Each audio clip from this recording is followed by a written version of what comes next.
you took away our suffering. You found us dirty and you provided us with Operation Clean Your Environment.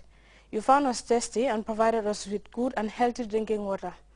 You found our town inaccessible and you provided us with a good and first-class road which made it accessible from all directions. We cannot finish listing down all the goodies and glories that you brought to our country and your town, like the rule of law, sympathy, education, infrastructural development, self-reliance, sustenance, and the numerous benevolent gestures and amenities you provide to individual citizens here and abroad. All the attributes you have demonstrated during the past 17 years have made Gambians not to hesitate to approach you whenever they are confronted with problems. Thus, we are always and will always continue to be proud of you. The problem we are confronted with is the case of our family head, Lang Diba, the NAWEC station officer in Faravenye, who was involved together with two of his subordinates, namely Yankuba Kamara and Mr. Mbo. This happened sometime in June 2010 regarding the problem with the generator at the said station. Since then, the three were arrested and remanded until when their recent conviction to prison to a term of 10 years. As the breadwinner of a family of more than 30 people, we, the members of his entire family, have really suffered since his arrest. We have tried all avenues to solve the matter, and these include forming a delegation of elders to meet you and appeal to you in person as a sympathetic leader, but none of these efforts have materialized. And now we have no alternative other than trying again by all means possible to make you feel and know the problem we are encountering, especially the wives who have been at the center of the problem. We have endured a lot of difficulties since his arrest, and a 10-year sentence is making things more difficult for us. Mr. President, please sympathize with us because we are strong. We have suffered a lot during this time. Maintaining a large family has made us sell nearly all our assets, and now they are almost exhausted.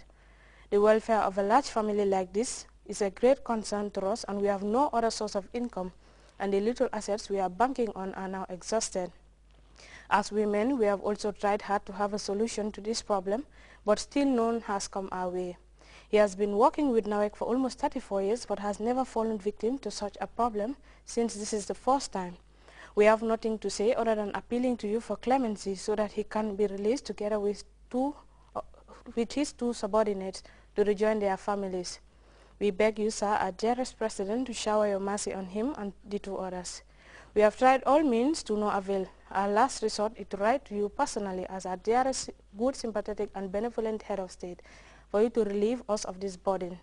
Lang has always and will always be a great supporter of your leadership together with the entire family. It is really unfortunate that anything that man is destined to endure, there is nothing that can stop it.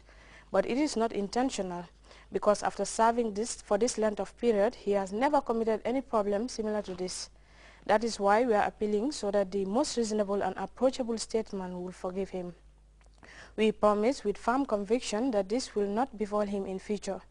There is nothing more we can say but to thank you for the good work you are doing for this country in general and for individuals. Your generosity is worthy of emulation. Please help us, as you are the only person who can sympathize with us. We have seriously encountered a great deal of difficulty, and now this has prolonged for 10 more years once more. We wish you long life, good health, and prosperity, and may Almighty Allah continue to shower His blessings on you, your entire family, and the whole government machinery. We hope and wish that you give your highest degree of consideration, sympathy, and clemency to our request and plea. It ends. The National Assembly has acceded the activity reports and financial statements of the University of the Gambia in what was a rather smooth sail through a pack and peck scrutinizing process.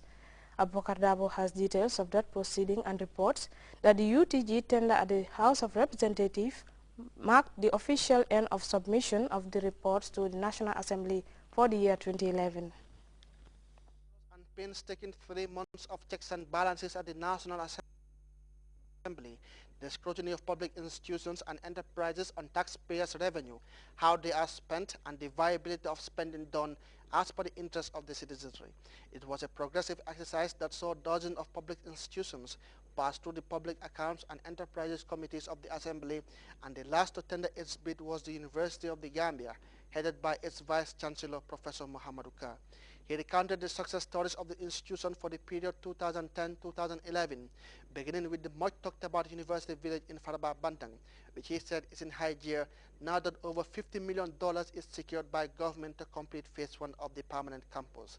Ka explained that enrollments at the university have been doubled during the year under review, yet the strengthening of programs has not seen better days at the institute. Our focus on continuous improvements in the areas of teaching quality, research, program delivery, and learning outcomes ensures that we stay the course in our bid to put the University of the Gambia on the path to becoming a world-class university. More partnerships were built and linkages with other universities strengthened, with the digital campus at Brikama enabling students to offer master's programs through e-learning. But with all the successes, resource constraints continue to hinder the activities of the UTG. Despite the humble achievements this past year, we are still constrained by inadequate funding and learning infrastructure, inability of the many poor students to pay tuition resulting in huge receivables and non-competitive salaries and conditions of service, which hinders our ability to attract the best and brightest in the country to academia and to attract foreign scholars. The American-trained Vice-Chancellor was followed by the UTG Finance Director, who exposed the institution's financial dealings which holds both in Dalasi and dollar accounts. This was followed by the exchange of recommendations and responses with the auditors of the account, which later opened the gates for clarifications from members of the committees. The dilemma is, how do we deal with that problem? Because university has to have money to survive. If there are so many students who cannot pay, and they cannot be sent out, because that will also create another problem, then what next? If the university was adequately sourced financially from somewhere else, one would imagine the possibility of monitoring such students up to the finish of their courses, and then when they talk of employment, they pay the university. But that also, in the present scheme of things, is going to be almost a financial suicide for the university, because it cannot be sustained. I also want to find out whether the UTG is considering some of these options, like, as he said, a sort of a loan or credit scheme, of course, which may have to be selective. Because if you just offer it like that, everybody may want to benefit from it, which may not be practicable. While they worry on the austerity measures of the university, Deputy Speaker Fatou Mbaye and Minority Leader Mamadou Elke Sane asked on what is being done to recover the heavy debts owed to the university and to call up the high number of pupils who graduate at professional schools. The tuition, I see it, is very affordable. For quite a number of these students, is not. What we are doing about it is to be very clear to these students that they must pay and they must perform in secondary schools so that they can be given priority consideration in competition for government scholarships. This government do give a sizable number of our students scholarships to come to the university. Vice-Chancellor Kah could not keep his appreciation of the President, government and other few sponsors whose intervention have enabled many underprivileged students pursue degree programs at the university. He implored the private sector to chip in, like Bank PHB and Trust Bank, in supporting students who in the long run will end up serving their own institutions. This call was re-echoed by the Speaker of the Assembly, who expanded on the tremendous efforts of the University of the Gambia in correcting observations made on its 2009 activity report. We have also been very appreciative of your acceptance of some shortcomings that have been mentioned by the GPPA, and also heard of your promise to endeavor working towards making sure next year you shall be perfect. Activity reports and financial statements of the university were then endorsed and adopted by the committees of the House, marking the official end of scrutiny to the accounts and activity reports of public enterprises for the year 2011.